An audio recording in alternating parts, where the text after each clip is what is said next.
Don't forget to click the subscribe button and the notification bell to see more of Doc Contessa's videos. Hi mga ka-CSA! I'm back! And last time na we had the treatment dito sa CSA, remember yung fox eyes na ginawa ni Doc? Sobrang ganda ng effect sa akin today. It's been a month now, pero sobrang lift ng mata ko, tsaka tumaas yung mga brows ko. So na-achieve talaga ni Doc yung gusto kong look na ina-achieve talaga. So now naman guys, since nagkaroon ako ng medyo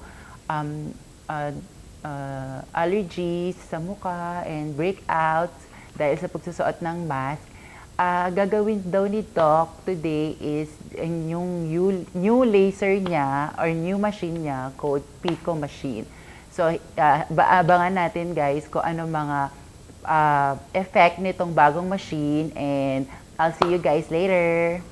Don't forget to click like and subscribe. Link down below.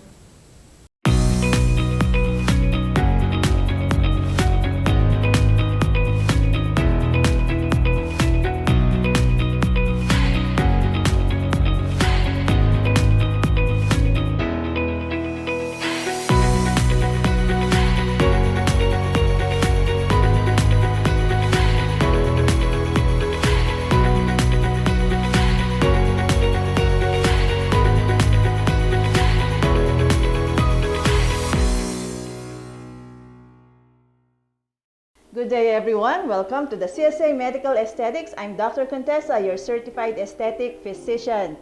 In today's episode, we will highlight a new device, a so-called picosecond laser. But before that, let's all welcome back Mariah.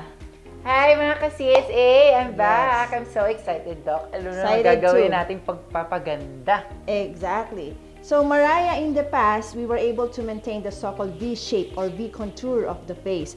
So we were able to do masseter reduction and also slim down on the lower third of the face and also the chin projection using our dermal fillers. Now, today, of course, there's a so-called maintenance.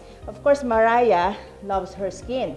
She takes good care of her skin. She's maintaining with all her skin regimen, right? Yes. And of course, we can combine our skincare regimen with some of our energy-based devices. So Mariah, pag-usapan naman natin ngayon, itong mga lasers, itong mga light therapy for our skin rejuvenation and regeneration.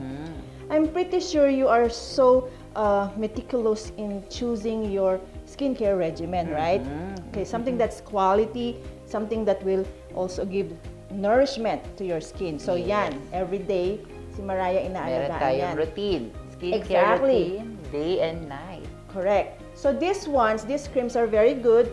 So sa skincare natin, sa superficial layer of our skin, they're very effective in, of course, clearing mga blemishes and giving hydration. At saka yung skin glow na tinatawag. But of course, Mariah, we should not neglect yung inside ng skin. Of course, these topicals, yung mga nasa ibabaw na yan, mangangailangan din ng pangangalaga sa loob. We know na ang skin, 3 layers yan eh. Epidermis, dermis, subdermis, or the so-called subcutaneous layer. So, yung second layer, which is the so-called vascular layer, yan yung mga sources ng mga nutrients doon sa itaas. Okay? Now, pag ang problem will be in the dermal layer, yun, second layer na. So, what kind of treatment na ang pwede nating gamitin para naman somehow we could rejuvenate yung inside? Right? Yes. Tama tayo, right? So, inner. today, yan, it's so exciting na we get to find newer technology or laser devices or energy-based devices na yan to help also rejuvenate from within. Yes. Okay, Sa loob so, naman. Exactly. Inner glow naman, guys. Exactly. That's why we have devices that they call yung mga laser. Actually, yung mga lasers na yan, nung na-discover nila, merong ano yan acronym yun eh. Mahaba yung acronym ng laser. But they're using actually mga light wavelengths. So yung mga light therapy na yan that will target what's in our skin. Okay. Pwede nilang tina-target yung tinatawag na brown pigment, mga color pigments. Kaya some of us, nanonotice natin sa skin natin, bakit sometimes it's not pantay or even. Oo. So there's an area na darker here, there's an area na lighter here. So an even tone ang tawag doon. Or the others naman, pinanggalingan ng pimple. There's a mark, blemish. Especially now, mga breakouts with the mask. Na, no? Using the mask, sobrang daming breakouts na nagaganap. And then, they also leave some kind of scars also, something like that. Okay? So, yung iba naman, yung aging skin. Ayan, lumalabas na may mga fine lines, mga wrinkling of the skin because of the collagen depletion. Nawawala na yung collagen, elastin, lahat ng mga important mga structures sa loob ng skin natin. So, the devices that we have will help us somehow restore collagen or somehow from within, target those deep pigments. So, hindi lang pang ibabaw, may panloob. I'm so excited with this kind of device. Bakit, Doc? Ano ba meron tong bago na ating I machine? love it because I've tried it. Kaya pala And the fresh thing, ka. yeah, actually a lot of people are noticing your skin right now is glowing. When I did that, actually siguro mga 2 to 3 weeks ago I did it. Then after that, people are asking me, your skin kahit na powder lang, okay na siya. It blends with. Tapos yung mga pores, I also noticed the pores nag-tighten. Okay, ang ganda pa. That's why I appreciated it. And no downtime. That's more important. Because there are lasers, di ba? When you do the laser, may downtime. So, meron ka mga grid marks. You cannot go out, you cannot like, of course, do your daily activities. But this one, no downtime. I appreciated it because I work every day. I have clinic every day. And a lot of people already noticed with just one treatment in my case. So I love it. That's why I'm so excited to present it. Instant beauty pala to. Exactly. So especially those people who are not so like, you're masipag in skincare every day. But for people, especially men, they just want a treatment na somehow may impact agad, may result agad, and they're not so in everyday skincare, topical application. So, ito pala is for unisex, for male also. Both, yeah, Maganda even pala for siya. men. Yeah, higa na lang sila and mali-laser na lang. Okay, ano ba tong laser na treatment na ito? Ating abangan sa pagbabalik ng CSA Medical Aesthetics.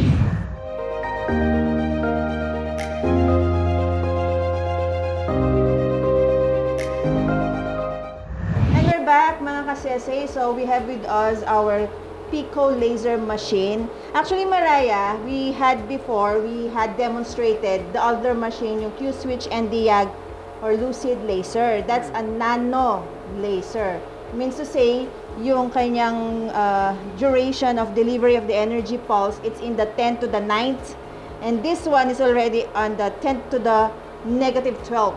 Parang delivery of energy pulses 1 trillion time. So, yung duration, yung pulse duration, parang mas mabibilis. Trillion yung delivery, na to. Yes, yung delivery ng energy niya to reach those mga pigments or chromopores ng skin natin, it's faster.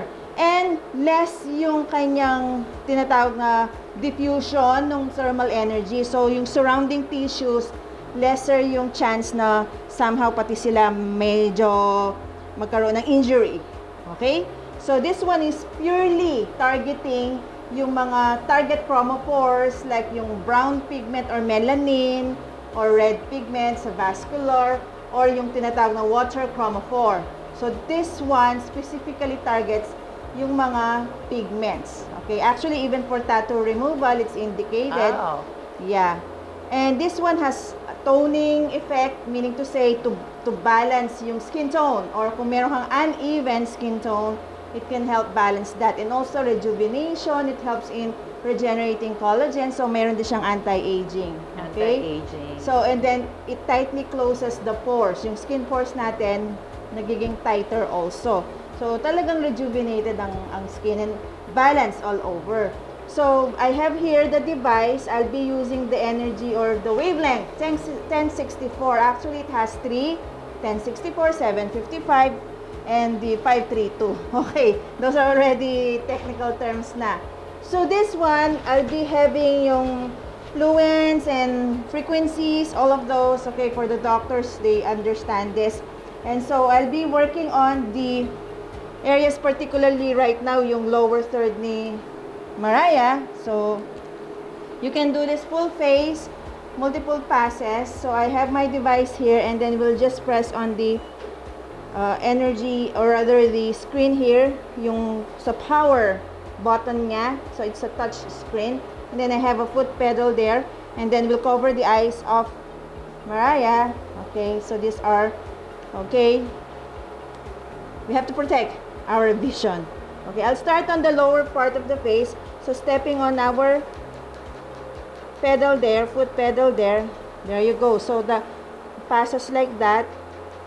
Does it hurt, Mariah? No. So it doesn't hurt. It's painless. Okay, paturn lang sa other side. So targeting lang. Okay, so you notice there's like a light there that targets the skin, and then we'll repeat again. This is to clear the blemishes, or sometimes we still get acne. So we wanted to lighten the skin, brighten the skin. Okay, so noticeable some redness already. That's our end point. So just few shots, we're good already. Okay, so we have presented our Pico laser here. Okay, actually we'll still do a full shot all over the face. For now, we'll give it a rest muna. Okay? Yan, kaya? Pagtanggal kasi ng ano rin to, yung marks, yung actually yung mga scars. Ayan. Okay na siya, no? So we have done the multiple Pico laser shots for Mariah. We'll show the result when CSA Medical Aesthetics return.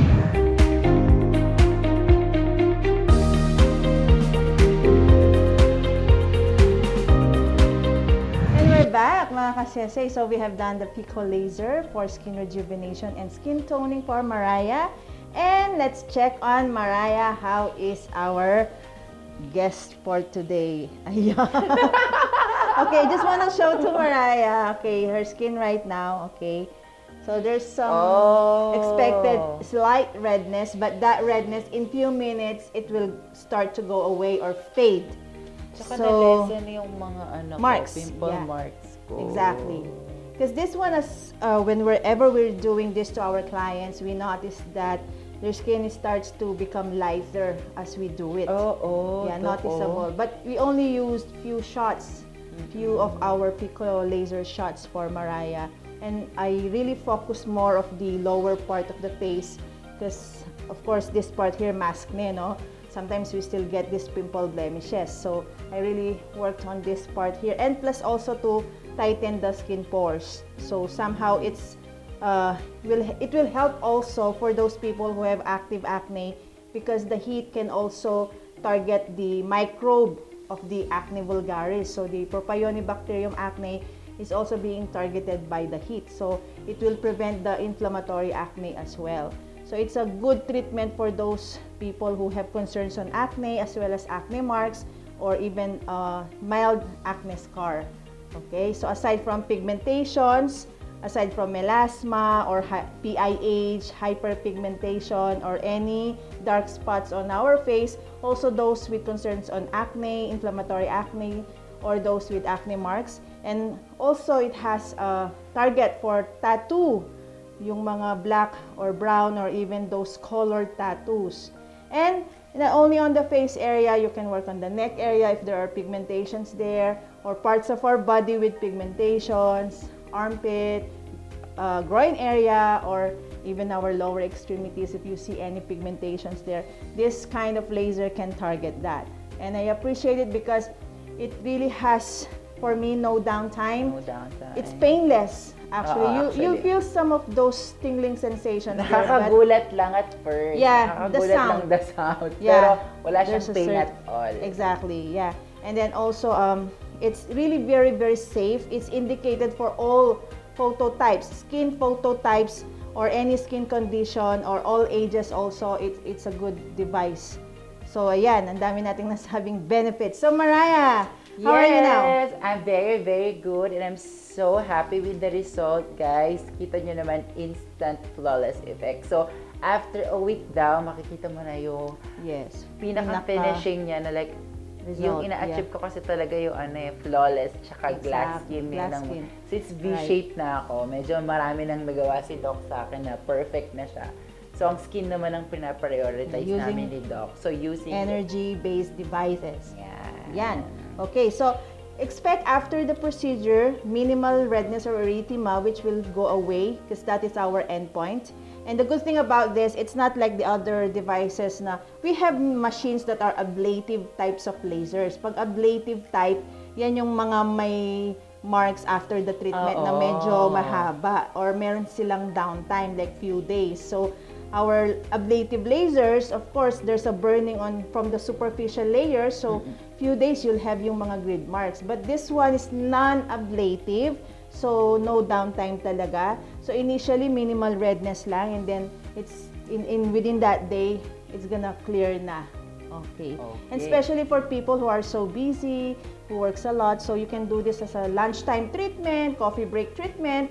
You can just come here, do your Pico treatment, full face rejuvenation, skin toning, or if you have dark spots there or uneven skin tone, or yung iba kung merong mga freckles there or any lentigens or lentigos, any form of pigmentations on the skin, any kinds of those lesions na being targeted by our Pico laser, you can come over here, just do your treatment. Actually, we can give like a skin analysis initially. Our skin experts, our laser specialists can help you with analyzing your skin photo type kasi we have several kinds of, or we call Fitzpatrick skin photo type, types 1 to 6. So Asian skin, nandun tayo sa bandang 4, 5, something like that. And then skin condition, we will assess, or your skin, aside from the skin type or whatever problems you may have in your skin. Kasi the others have sensitive skin, right? Others dry, oily, or aging skin. Okay, ako, nasa aging skin. Nasa aging skin ako. Aging skin. So, we can do that skin analysis. Of course, with any kind of treatment or skin care, we still have to do the so-called assessment, analysis, or for doctors, we call it diagnosis muna. Because don't just use anything on your face without you identifying your skin type, skin condition. You might have some skin problems you're not aware of. And when you use something on your skin, then there you go. You have problems already like allergic reaction. So we don't wanna worsen our skin problem. So go to the skin expert. Consult to the legit doctors, guys. Yun lang, lagi nating reminder sa sarili natin. Consult with the legit doctors kasi skin yan mukha yan, investment natin. And what's more important, when you go to a skin clinic, a legit skin clinic or like a aesthetic center, they have products or devices that were scientifically studied. So take note, products na ginagamit natin should have undergone yung tinatawag na clinical phases of trials. Hindi lang to basta-basta ginawa, minanufacture, and then suddenly it will be distributed to the population. It has to pass yung mga requirements, for example, for FDA approval. So, authorities must check them first if they're safe to the public, for public use. And of course, for clinical doctors, they're the ones who will know what kind of management for your skin condition. You know it better, Doc. Yes. No, so don't experiment po. Do not make your face parang pang trial and error. Tama. Yeah, kasi we have only one face, okay? We don't want to damage this, otherwise we'll regret it for the rest of our lives. Tama. Oh, mahirap na, no? Tsaka ang mukha is building your self-confidence din. So kailangan talaga, ano nyo yan, investment nyo. So kailangan nyo siyang punta sa mga Yan tamang po, doktor. thank you. Part of our health na rin, yung skincare, tapos lalo na yung face. And for us kasi, dito sa field na to, hindi pwedeng magkamali Kasi that's the face Everybody will see your face. So we want to be very precise and everything should be really be safe. And of course, some people have some problems, yung mga iba kasi may unusual conditions or anatomical variations. Doctors can help you with that. So kung merong mga complications or problems, we can also manage those and we can advise you. Because if you go to those non-doctors, non-MDs, don't risk your face, don't risk your health. Yan po. We love you guys. God bless you. God bless. Okay. Yan po. Sa ating ding mga ano rin, of course we have friends na they're putting up businesses like this. We understand that. But of course, mayroon tayong mga restrictions that we have to follow or mga rules and regulations. If your practice is already beyond what's allowed for you, please lang po, let's follow the law. Ayan na. Okay. Kasi we've been seeing reports po ng mga problems done by non-MDs. And then they go to, of course, to medical doctors like us. We are fixing the problems. It's so hard po to fix already what was damaged. And somehow nagkakaroon na ng pang lifetime na scarring or effect. Okay? So yun lang. God bless you. Okay, peace po. Ayan. Mariah, thank you so much. Thank you, Doc. I'm so Yeah. happy again with the Of course. results. Thank you so much for sharing always to our taga-subaybay televiewers. Oo. They're following you. They were so inspired by you. Oo nga. Kasi- Siguro naman Yeah. nakita niyo yung mga before kong mga itsura way back pa with Doc Contessa. Yeah, thank you so much. Diba? Iba na yung nagawa niya sa akin now. So, I'm so happy. And still with Doc Contessa, guys. Salamat. Thanks for the trust. Kasi parang life-changing din eh. We have followers na it helped them also boost their self-confidence. Oo, somehow. They sobrang were given hopes. naaliw ako sa Yeah. mga comments nila Yeah. with the Thank you. video. Thank you Yes, so we much, appreciate all of guys, those. for Yeah. keeping your time with us. Correct. Nag-aalat kayo ng time sa amin True. to watch and Yeah. to comment. Comment pa kayong more kung ano pang gusto nyo pagawa Yeah. sa akin. Kung We ano pang might- gusto pa natin Right. Yeah. i-enhance sa mukha Correct, yes. natin. Para at least magawa namin ni Doc. Mag-request lang kayo what do you want to We'll do. do our very best We'll to do our very best to answer do you. Yeah. Yes. Yan. So, kung meron silang katanungan, you may email us at csaskinclinic@yahoo.com. Our FB page, CSA Medical Aesthetics. Our clinic is located here at the Infinity Shop, Pulong Maragol, Angeles City. Contact numbers 0933-860-9193 and 0917-504-4268. Ngayon, kay Mariah, if you wanted to ask her, Mariah, ano ba yung magandang result nung pagkagawa Yeah, sa iyo ni treatment. Doktora? They might ask you, masakit ba Yes. yung ginawa Oo, sa'yo? yeah. Yan. So, I think we're follow gonna- lang. Follow lang kayo. Send lang kayo ng mga messages kay Doc. And then, Yes. gagawa kami, guys, ng video. Yes, Ng na Q&A. parang Q&A, And then, we're right. gonna read. And then, we're gonna Yeah, answer that's all the a- questions. Para yes. at least, isahang Q&A Correct. kami dalawa ni Doc. Para Correct. sa We'll isang do that. video na. Yes. So, yan ang next project. Okay, thank you so much. God bless you all. When it comes to natural beauty, you can trust the CSA Medical Aesthetics.